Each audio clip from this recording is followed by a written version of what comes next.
Olá pessoal, meu nome é Guilherme, sou aluno da disciplina de Fundamentos em Virologia e hoje vou apresentar um seminário referente à família de vírus Paramyxoviridae. Bom, inicialmente, os vírus da família Paramyxoviridae incluem importantes patógenos do trato respiratório de animais e humanos, que infectam principalmente mamíferos e aves, e em alguns casos especiais, répteis e peixes. Estes vírus eles consistem em grandes vírus de RNA envelopado e a sua transmissão ocorre de forma horizontal, principalmente por contato direto e vias aéreas. E até o momento, nenhum vetor é conhecido. Em relação à taxonomia dessa família, atualmente a mesma está dividida em 4 subfamílias, 17 gêneros e 86 espécies, de acordo com a última atualização do ICTV. Dentre as subfamílias, nós podemos encontrar a subfamília Avulavirine, constituída por 3 gêneros, tendo como um dos principais membros o Paramyxovírus aviário, do gênero Metavilovírus. Já a subfamília Metaparamyxovirine, constituída por um único gênero, o gênero Cynodonvirus, a subfamília Rubilavirine, constituída por 5 gêneros, tendo o vírus da cachumba seu principal membro, indicada no gênero Orthorublavirus, e a subfamília Orthoparamyxovirine, constituída por 8 gêneros, tendo como principais membros o vírus do sarampo, o vírus da sinomose e o vírus da peste bovina, todos do gênero Morbillivirus. A família é formada por vírus envelopados, em sua maioria esféricos, com projeções de glicoproteína na sua superfície, apresentando aproximadamente um tamanho de diâmetro que varia de 150 a 300 nanômetros. Em relação então à sua estrutura, os vírios eles possuem uma arquitetura complexa, que consistem basicamente de um núcleo capsídeo helicoidal, que vai envolver então o genoma de RNA de fita simples e com polaridade negativa, como nós podemos notar na fotografia de microscopia eletrônica de um paramyxovírus humano ao lado, onde o núcleo capsídeo helicoidal ele está enovelado no interior da partícula, e também apresenta um envelope lipoproteico e uma proteína matriz. Os paramyxovírus eles contêm 2 glicoproteínas de envelope. Essas glicoproteínas elas estão localizadas no envelope viral e vão se projetar externamente como espículas a partir da superfície desses vírus. Uma delas, que é conhecida como glicoproteína G ou H ou HN, dependendo do gênero, está envolvida na ligação dos receptores, sendo responsável pela adsorção dos vírios à superfície das células hospedeiras. Já a outra, conhecida como glicoproteína F, ela é responsável pela fusão do envelope viral com a membrana plasmática celular durante o processo de penetração.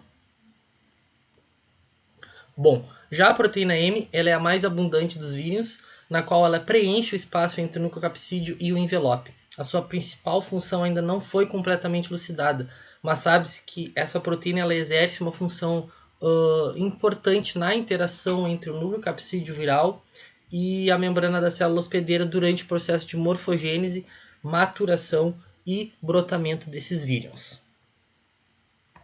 Já o núcleo capsídeo ele é formado por um complexo, formado pelo genoma de RNA, conjugado aproximadamente com 2.500 cópias da proteína M, ou NP, a qual estão associadas a mais 300 cópias da proteína P e 50 cópias da proteína L. Então, referente à proteína N, ela é uma das mais abundantes no vírus e se associa então intimamente ao genoma viral, formando o núcleo capsídeo, sendo responsável pela proteção do genoma contra a digestão por nucleases. Então essa proteína ela permanece associada com o genoma mesmo durante a transcrição e a replicação. Ainda essa proteína N ela pode participar da morfogênese das novas partículas virais através da interação com a proteína M.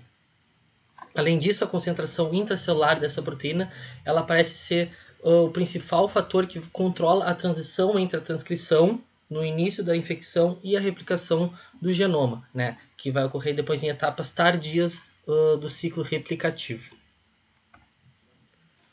Já a proteína P ela é um componente essencial do complexo replicase.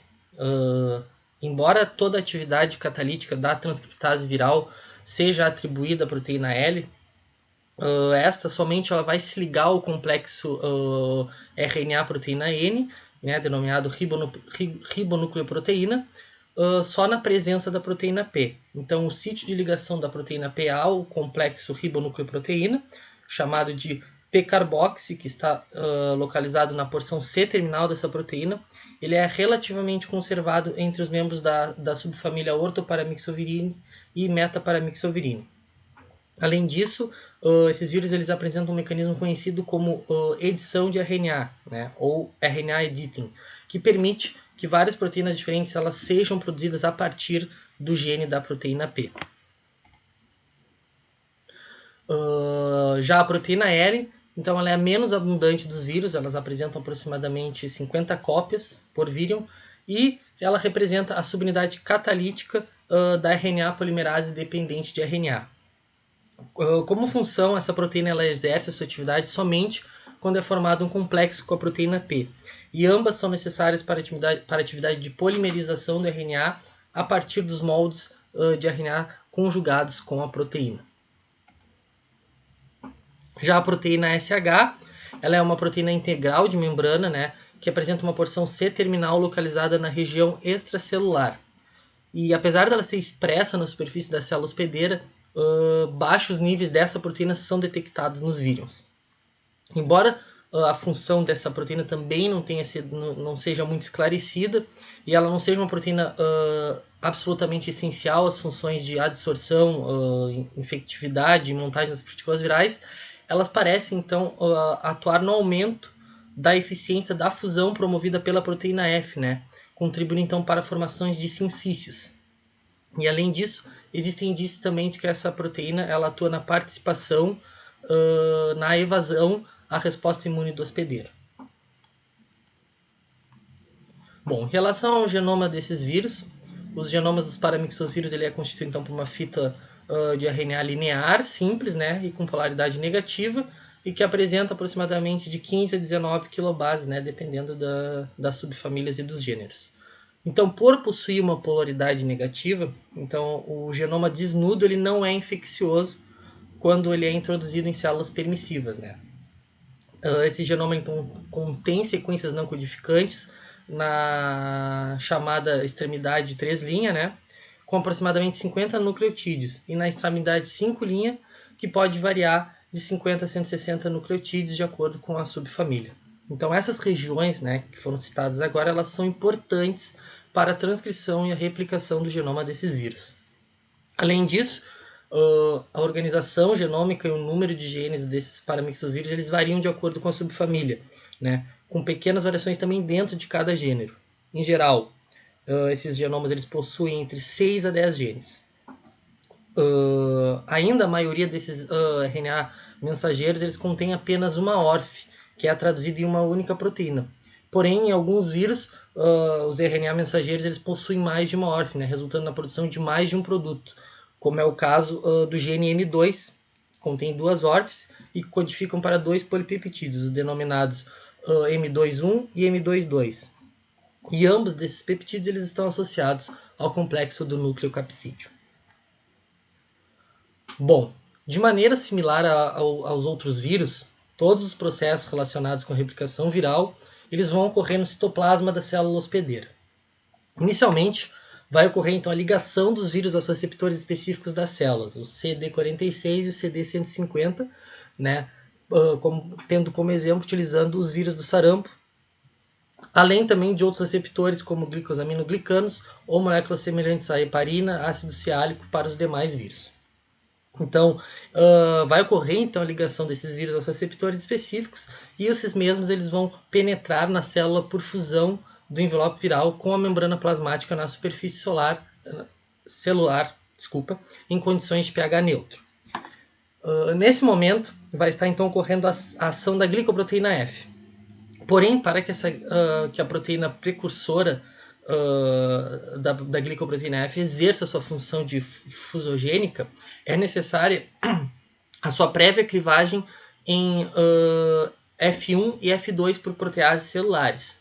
Então, uma vez no citoplasma, o RNA vai ser transcrito a partir da extremidade 3' pelo complexo polimerase viral, né, as proteínas L e P. E é importante destacar que a transcrição dos genes dos vírus RNA negativo eles não são segmentados. de forma individual, ou seja, cada gene possui sinais para iniciação e término da transcrição. Com isso, cada gene é transcrito e resulta em um RNA mensageiro individual. Após, então, vai ocorrer a etapa de tradução das proteínas virais, na qual esses RNA mensageiros vão conter um CAP na extremidade 5', que são poliadenilados, sendo traduzidos então em proteínas pelos ribossomos celulares. Já as etapas de transcrição e tradução elas vão prosseguir até que ocorra o acúmulo das proteínas virais nos citoplasmas das células infectadas. Dando seguimento ao mecanismo de replicação, posteriormente a isso irá ocorrer então a síntese do RNA antigenômico e a replicação do RNA genômico, que por meio de mecanismos ainda não identificados, o complexo polimerase vai cessar a produção de RNA mensageiros individuais e vai transcrever o genoma em toda a sua extensão, produzindo cópias de RNA de sentido antigenômico, né, de polaridade positiva. Nesse sentido, as proteínas E e P elas parecem então desempenhar um papel importante nessa transição entre a transcrição e a replicação do vírus, fazendo com que o complexo replicase não reconheça os sinais de terminação existentes nas regiões intergênicas e realize a transcrição integral do genoma e a síntese da cópia antigenômica. E esta cópia antigenômica então, ela vai servir para a produção de moléculas de RNA de sentido genômico negativo. À medida então que essas cópias elas são sintetizadas, as moléculas de RNA de sentido negativo elas vão se associar com moléculas da proteína N, formando os nucleocapsídeos. Dando seguimento, vai estar também ocorrendo o processamento e transporte das proteínas no envelope. Além disso, a penúltima etapa, que é a morfogênese, que ela é dividida em duas partes. Na primeira, ela vai envolver a associação entre as proteínas N e o genoma, seguido da adição do complexo proteína L e proteína P. Já na segunda, os nucleocapsídeos, então, eles vão interagir através da proteína N, junto com moléculas da proteína M, resultando então na protusão e brotamento na membrana plasmática. Por fim, o egresso, na qual o vírus já sai pronto do citoplasma, sendo liberados quando ocorre a destruição das células infectadas. Bom, para complementar a apresentação, eu trouxe um exemplo de paramyxovírus de interesse veterinário. Como exemplo, eu trouxe o vírus da peste bovina, que está inserida no gênero Morbillivirus. Inicialmente, essa doença ela foi descrita na Ásia, né, no século IV, porém nos séculos 17, 19 e 20, essa enfermidade ela causou epidemias devastadoras na Europa e na África subsaariana. Então esse vírus ele pode infectar todas as espécies inseridas na ordem Artiodactyla, né, incluindo ovinos, caprinos, suínos, camelos, hipopótamos e outros animais selvagens. Porém, são os bovinos e os búfalos que apresentam uma maior infecção, né? Eles são mais afetados.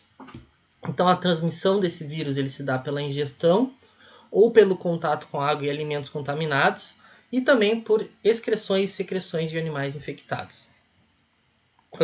Em relação à ação do agente, né, viral, esse agente viral ele penetra no hospedeiro, provavelmente pela via oral ou nasal. Então, 2 dias antes de apresentar os sinais clínicos, os animais eles já vão excretar o vírus em grande quantidade. E esses vírus eles replicam inicialmente nos linfonodos, faríngeos, né, mandibulares e nas tonsilas, se disseminando então pelo organismo por viremia. Então, após um período de incubação, esses animais eles vão apresentar uma hiperteremia devido a falhas no mecanismo que vão controlar a temperatura desse animal. Além disso, eles apresentam uma fase de lesões na mucosa, que vai ocorrer em seguida a isso, né, com uma inflamação e erosão nos tratos digestivo e respiratório, além de apresentar uma descarga nasal mucopurulenta e também diarreia aquosa, seguida às vezes com sangue.